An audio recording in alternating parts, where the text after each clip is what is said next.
Assalamu alaikum. Welcome to Game Changer. I'm Maryam Zia. In today's program, we will be talking about the recent transformative Britain elections in which, of course, Labour Party's historic win, what it means for Britain as well as for the world.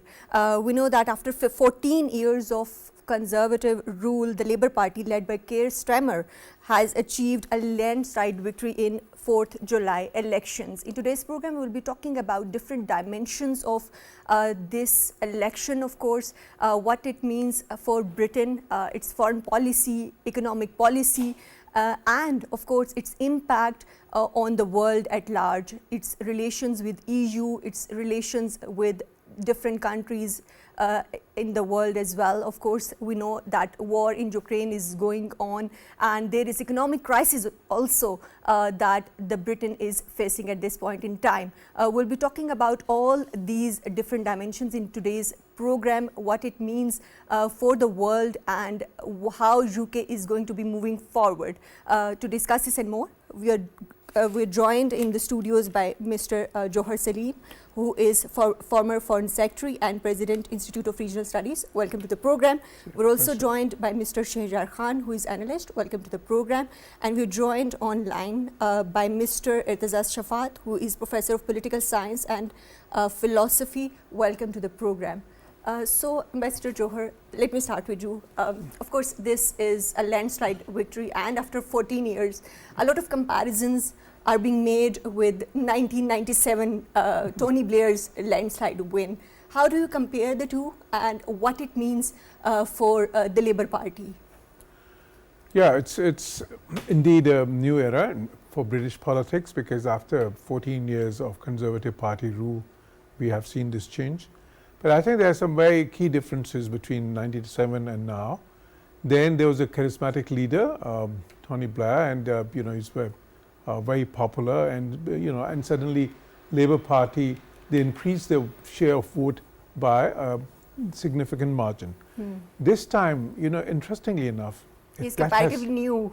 Yeah, it's new, and the voting share has not really increased. It's very interesting, because in the last elections in 2019 and these elections, it's only a difference of 2%, and that's it. But the difference in seats is enormous. And why is that? Because it's the first past the post system in British, which we have as well in Pakistan. So what has actually transpired is that the vote has shifted not from Conservatives to Labour, but rather from Conservatives to this Reform UK party, which has suddenly polled about 14% of the vote. And the Liberal, the Liberal Party, they have suddenly polled a higher percentage of the vote. And because of that, shifting of the vote, the beneficiary has been Labour. But they have got over 400 seats in the Parliament now, while the Conservatives have lost 250 seats, and their share is just 120 seats. So it's despite the fact that the public perceptions haven't really changed greatly, suddenly the Labour Party finds itself at the helm of a parliament with over 400 seats, absolute majority, and a very strong sort of, and what we've seen also is that despite the fact that Labour did not win a big percentage of the sort of, increase their percentage by a big margin, the Conservatives lost many important seats, many of the safest seats, including almost 10 or 11 of cabinet members. And what were the reasons behind that? Because we know that, of course, in these past few years, there was a lot of political instability. 5 prime ministers changed in this tenure. So was this the only reason, or Brexit was another reason, economic crisis? What were the key reasons? Yeah, there have been multiple reasons. First of all, I think that Conservatives, they made a wrong call. This Brexit has not really helped the UK as it was expected. In fact, it has created a lot of challenges for the UK. Then, of course, there was the COVID problem, which had profound implications. Following that, there has been inflation. For the last 30, 40 years, Britain had not faced this type of inflation, because of which the cost of living has increased significantly. Then in this election, immigration was a big issue. Reform Party under Neil Farage. Now Farage after this was his the eighth, consecutive elections, and this was the first time that he entered the parliament. There are four other members of this Reform Party. Before that, they always failed to enter the parliament, despite the fact that they had some, like a few percentage points of support. But that support had increased tremendously in this election. So immigration was a big issue there. Then again, this Gaza, what is happening in Gaza. Because of that, the ruling party, they lost support. Because we see, what we saw in these elections, there was many independents, yes, which have won just because of Gaza, including Jeremy Corbyn. Entering the parliament for the first time only because of the Gaza issue. Exactly. So Labour's, the Conservatives lost those seats as well. In fact, the former leader of Labour, Jeremy Corbyn, who had been expelled from the party, he also won as an independent this time, and basically on that plank. So I think this is a landmark election in many ways. The interesting part is that Labour did not come up with a great manifesto. They did not have a charismatic leader of the type that had propelled Labour to a long rule in the last time, that, like you mentioned. But despite all this, Labour has got like a huge majority this time, and there are a lot of expectations now, because they have to meet these expectations. Some of the highlights is that okay, there are a few firsts which I have to. Right, we will be talking about expectations later in the program. But Sheharyar, what do you make of this landslide victory after 14 years, and also Labour's one-word change? Are we going to be witnessing that change, or do you think that this, of course, Keir Starmer is also going to be continuing the same policies? So, Maryam, I would rather say that the Labour winning after 14 years in a landslide victory is like more as a criticism to the Conservative Party rather than the love for the Labour Party. That's what I'm witnessing right now. Other than that, obviously, there has been like 14 years of Conservative rule in the UK. Their policies have been very neoliberal in nature. The inequality in the UK overall has increased. And a lot of critics of the Conservative Party, the Tories, they are basically saying that more efforts were being put into making the wealthier more wealthy and not really doing much for the general public. And what is the general public mainly affected by? The NHS issue has been a huge cornerstone when it comes to the UK's internal politics. Now, the key case, one of the cases that the Conservative Party built when it came to the Brexit was that they wanted to redirect those funds and give them to NHS so people could have better health care. So that could not be realized. So a lot of tangible benefits that were supposed to come from the Brexit, they were not really seen in the general public. Other than that, when it comes to the geopolitical situation in Ukraine, in Gaza, that also divided a lot of polity in the UK as well, and we saw a lot of independents winning, but also the role that the UK would now be playing in NATO under the leadership of the new Prime Minister would be subject to a lot of debate. Now that the UK is going through such a rough patch economically, the questions would be rising in how much the UK would be funding NATO. And that's also a key concern that is coming up. When it comes to the recent statements that have been given by the new Prime Minister, historically he has been very pro-Israel when it comes to Gaza. Even before a few months ago, he made very controversial statements. And since then, because of the backlash that was that the Labour Party was facing because of this stance on Gaza, he has kind of diluted it, and he's talking very openly about a permanent ceasefire now and the release of hostages as well. And that policy would also be very instrumental in the way Labour basically takes its foreign policy forward. But that said, the key challenges are internal. Right. We will be talking about internal key challenges, but Irtaza, let me ask you about UK's role, how this is going to be changing on world stage after this Labour's win. Yes, now it's interesting that the centre left has won and it has gained ground in terms of popular support, but Jeremy Corbyn used to come from a rather far left kind of radical framework, and it's the same kind of question that was raised against Tony Blair as well, that this was a new left, which was a very centrist kind of approach towards redistributive justice.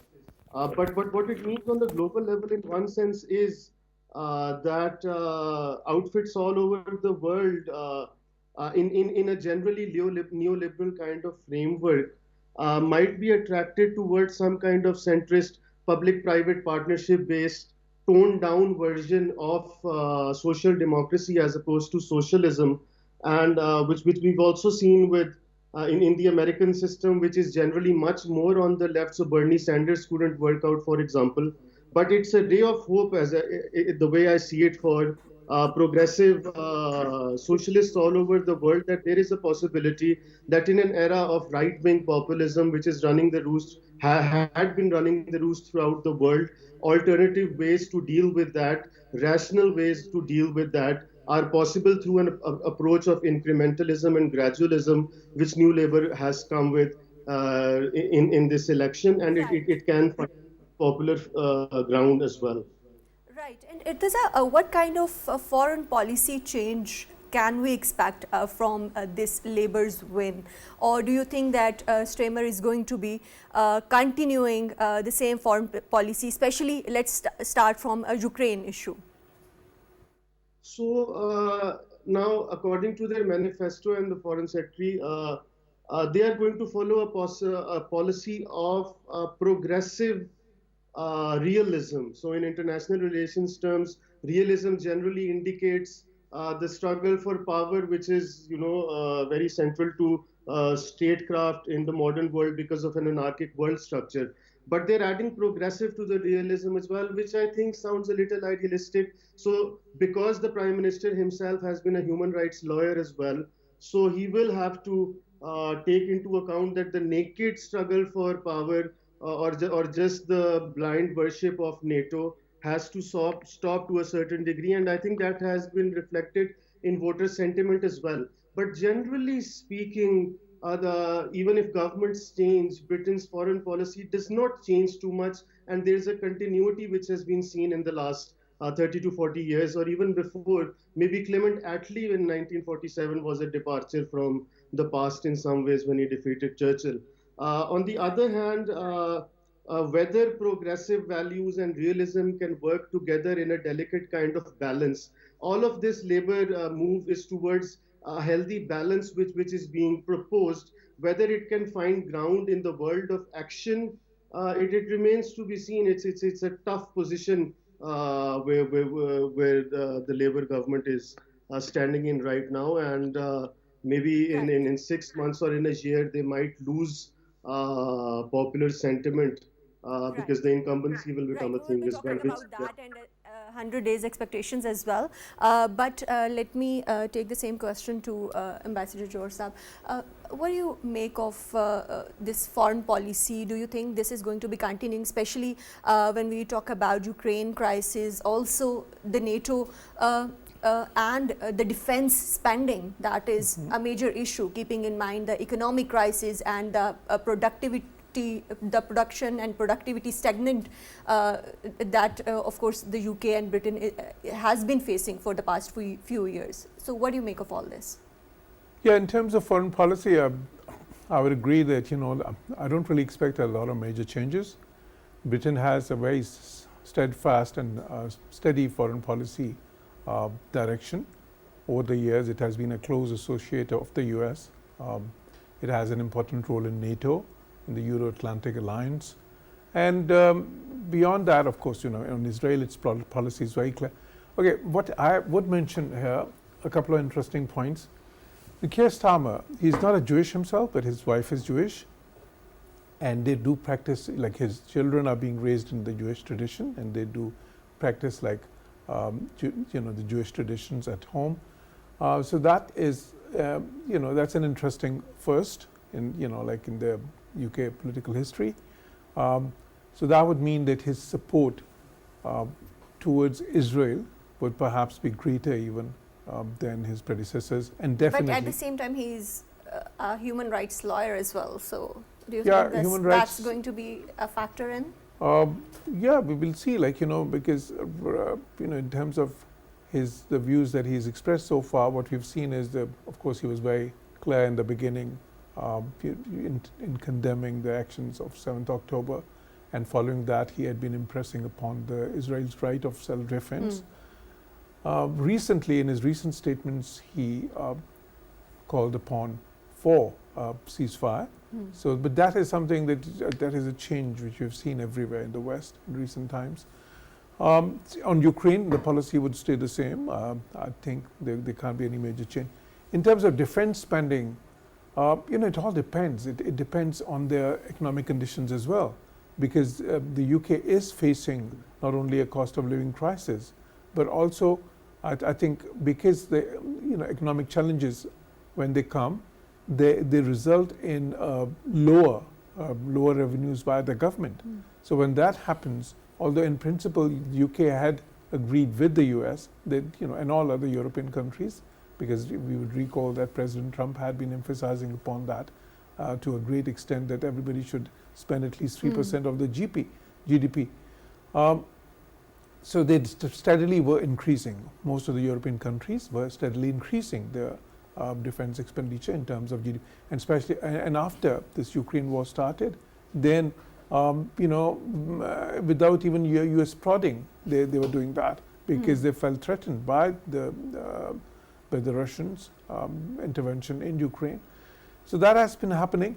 So I think that would probably depend less on any sort of like the leadership's personal preferences, and more on UK's economic conditions as they come in the coming years. Right.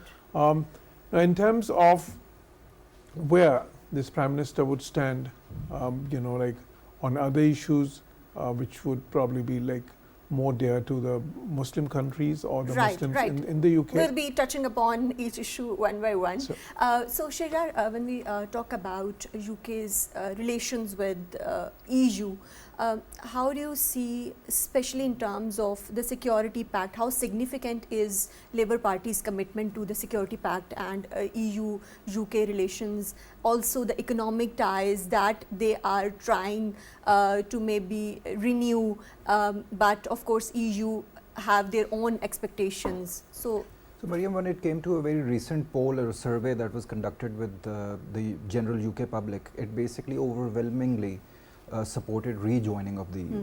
Obviously that is like something that is more technical financially and when it comes to trade ties, but the Labour Party is definitely looking to increase their trade ties with the European Union.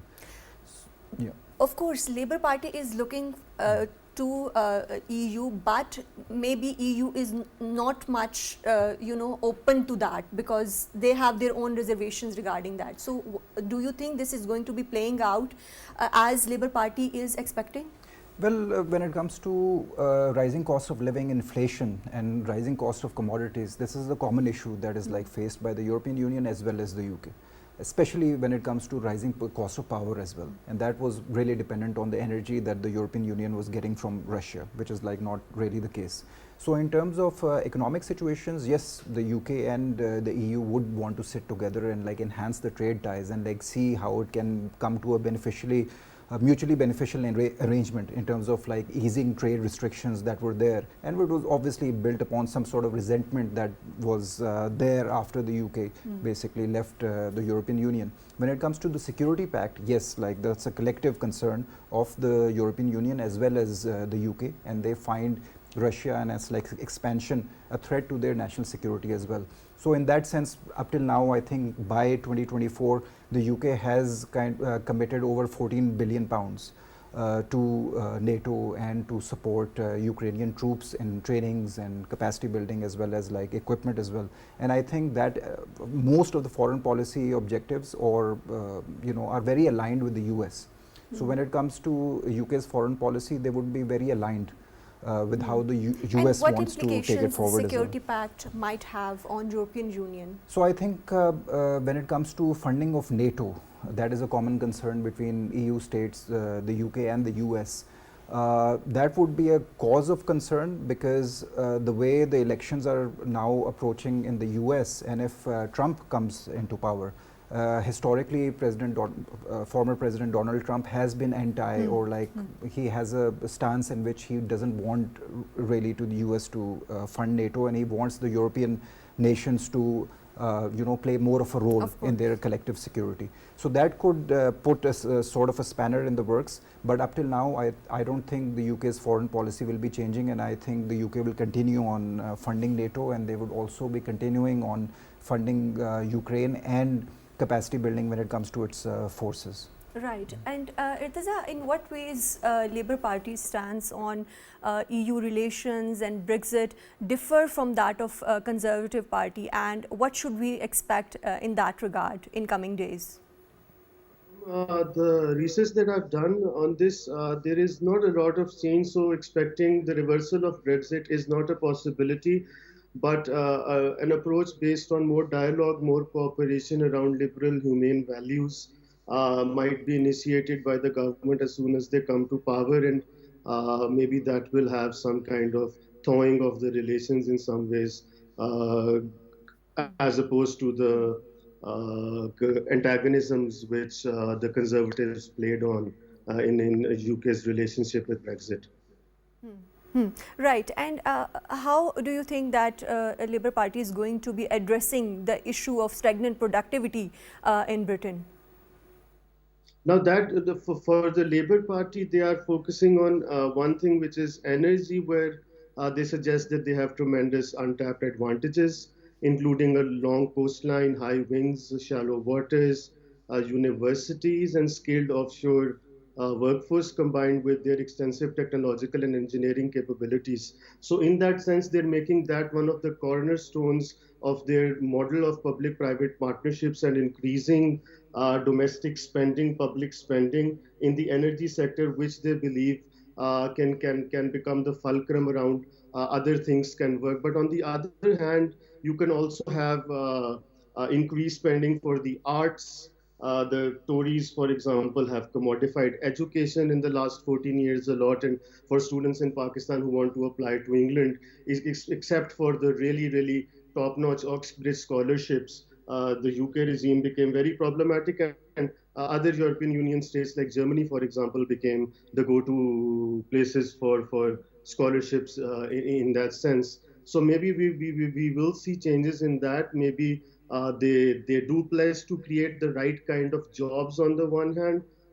Whether that translates into reality or it doesn't remains a question in history. But I'm rather skeptical about Labour's management of the economy on one hand, but as far as management of social values is concerned, is where I have more hope, where I think they can make a difference, especially from the dark days of the last 14 years. Right, and you are skeptical about the economic challenges Starmer's government is going to be facing. In your opinion, what are the key challenges that his government is going to be facing? And I mean, in terms of domestic... How do you expect him to be addressing those issues? In terms of domestic framework, honestly, it's the cost of living crisis, it's the inflation, and then also an out-of-school population as well, which is emerging because now in that particular sense, Labour's model, as I've said, is based on public-private partnership and increasing public spending, a larger role of the state in management of the economy, trying to increase employment instead of directly focusing on inflation and the interest rate. But these, and this is kind of a Keynesian kind of way of looking at things, but again, in the neoliberal framework that we live in at this stage in the world, globally, even in Pakistan, all over the world, everything has to be done under the broader capitalist framework which exists, which is the biggest charge that the hardcore old school labor radical supporters are already making against this government, even though it's only been 3 days, and that it will be more of the same in economic terms, and there won't be any kind of tangible structural kind of change in favor of the least advantaged groups in society. Now, it's important to suggest here that the labor policy based on a Rawlsian conception of justice suggests that there will be redistributive justice, right? Now, whether that if that redistributive justice does not get translated into actual policy in a year, they're in for a lot of trouble. Right, right. And when we talk about different issues, of course, immigration remains an important issue. How do you think that Labour Party is going to be addressing these issues, and what kind of changes we might expect in the coming days or months? Yeah, I think first I'll say a few words about the economic policies. Sure, sure. Because, look, because it had been mentioned that the Conservatives had the neoliberal economic policy, which is true for most part, based on the Washington consensus, and there has been a lot of criticism on that economic model in recent years as well. It's also called the trickle-down economics. Basically, they've been saying that in layman's terms, that you make the cake big, and then some of the money will trickle down to the middle and low middle classes. But that doesn't really happen.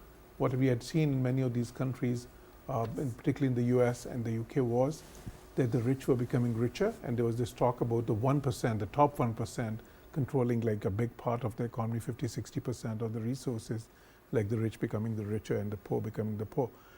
And that was a huge problem. So traditionally, because the biggest difference between Labour and Conservatives is actually on economic policy. And what is the difference? They believe in neoliberal or Milton Friedman's economics. The Labour Party would be following Keynesian economics, which basically means that more government intervention. And I think they've already hinted towards that. For example, one of the ministers said that there might be sort of, the state might take over some of the real functions, right? So basically, while it was Margaret Thatcher who had started the privatization process. So in some ways, the Labour might be thinking of reversing it, or the sort of some other sectors. Not to that extent. Yeah, sorry, go ahead. Yeah. So what are going to be potential impacts of renationalizing railway infrastructure and other transportation infrastructure? I mean, if they do some of that, that could help keep the prices lower, for instance. Because when the government enters these type of industries, that is the primary purpose. And in certain areas, there is private sector investment. It's good, but sometimes it's not as good for the public, because then the prices, because they have, after all, profit is the main motive there. So we'll see how they do it selectively. Now, public-private partnership is something that even the Labour can sort of practice as well, because the other model, the neoliberal model, is about unbridled capitalism. Low taxes, lower taxes, and lower government involvement, and lower government spending. But on the Labour side, the taxes could be higher, particularly from the very rich, and then some redistribution, but also more government spending in healthcare, for example, in education, in all those sectors. Now, you're talking about immigration, so let's come to that. I may mention something interesting here. Keir Starmer has appointed Angela Rayner as the Deputy Prime Minister. She was before the Deputy Leader of the party. So Angela Rayner actually visited Pakistan in 2022, and she met the Prime Minister at the time and other leaders. We also had had some very interesting discussion. And what I noticed was that she herself comes from a background which was not really a sort of let's say from the affluent classes, so to speak. So she understood the problems being faced by the middle classes, and sort of economic problems as well. But in terms of immigration, what I felt, they may have more rational policies. For instance, I think recently the first thing they've done is they've discontinued Conservatives' policy. They started a very draconian policies, which was that anybody claiming asylum in the UK, would be, or at least certain people within that group would be sent to Africa. And they had made some agreement with countries in Africa, and they will stay there while their asylum case would be processed. And the first thing they've done is they've discontinued that policy. So what we can envision is that they would have more rational policies on immigration. They would probably be less kind of stringent, and sort of draconian on that. And they might sort of encourage immigration which would help the UK, because UK does need immigration as well, but they also need to regulate that immigration, because you need to get the people that the economy really needs, right? Conservatives, they have been really they have been abolishing many categories of immigration, some very good programs as well. I think Labour might revive those. For example, there was this program, highly skilled migrant, program, and it was in certain ways discontinued by the Conservatives. So I think that we might see quite a change. Although immigration remains a big issue, and Reform Party, UK, this Reform Party basically was able to get 14.4% of the vote based on their very draconian immigration agenda.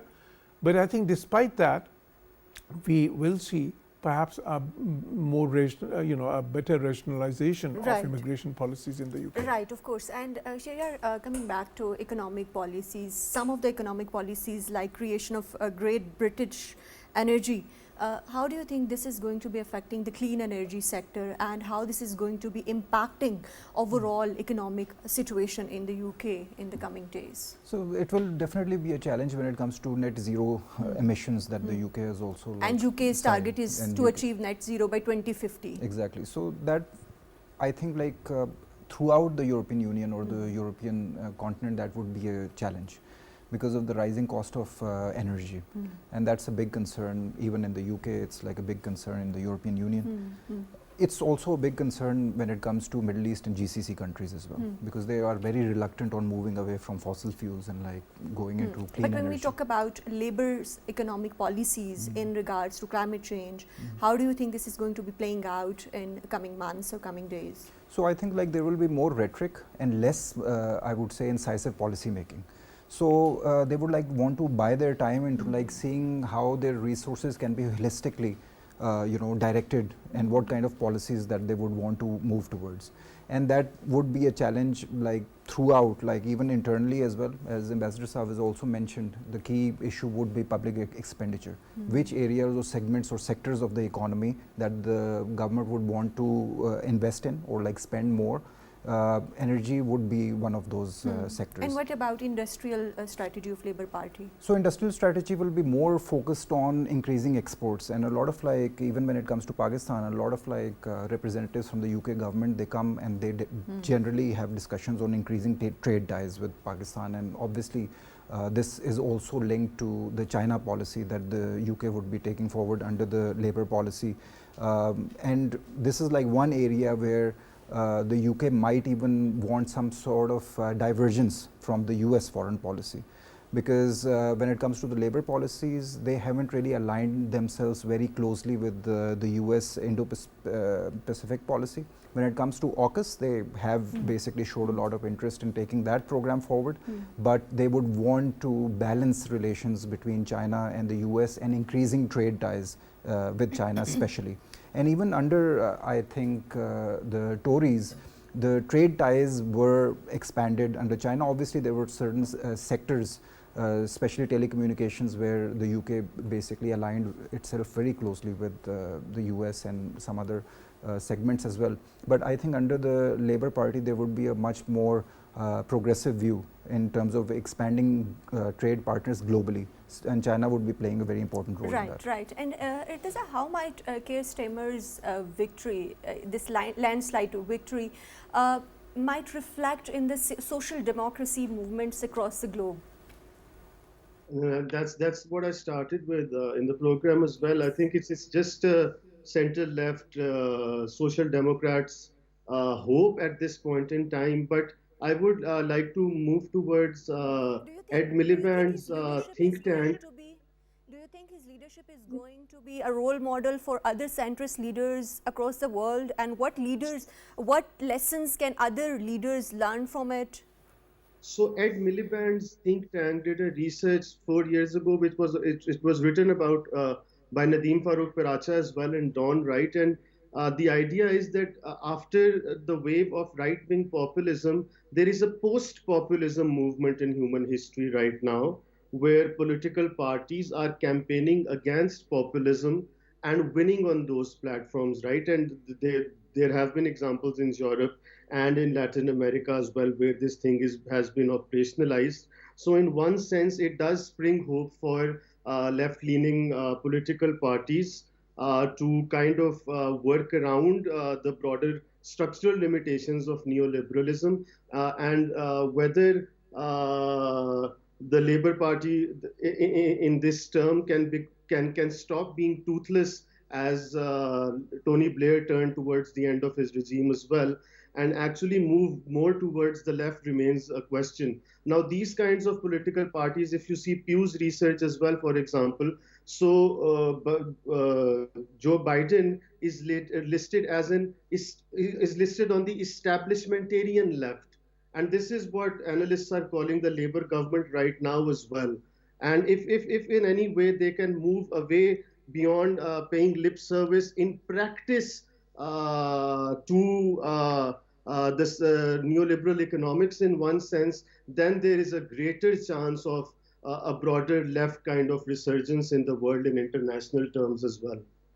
Right, right. And Jauhar Sahab, when we talk about constitutional reforms and Labour Party's commitment to those, do you think this is going to be influencing other democracies in the world? Well, I mean, the UK is one of the oldest democracies in the world, and like half the world follows the parliamentary democracy system. But then again, there have been innovations in other countries which even the UK hasn't done themselves. For instance, they still don't really have a written constitution, while most of the parliamentary democracies in the world have written constitutions. So if they come up with some new innovations, constitutional innovations, definitely they would be looked upon with interest in other countries. But I would like to mention here one particular area, and that is UK's relations with Pakistan. Yes. So how those relations would be affected, by this change in government. So I think when I had a discussion with the Deputy Prime Minister, Angela Rayner, she had expressed a great deal of goodwill for Pakistan. In fact, she was visiting at a time when Pakistan was facing these huge floods, and she did visit some flood-affected areas as well.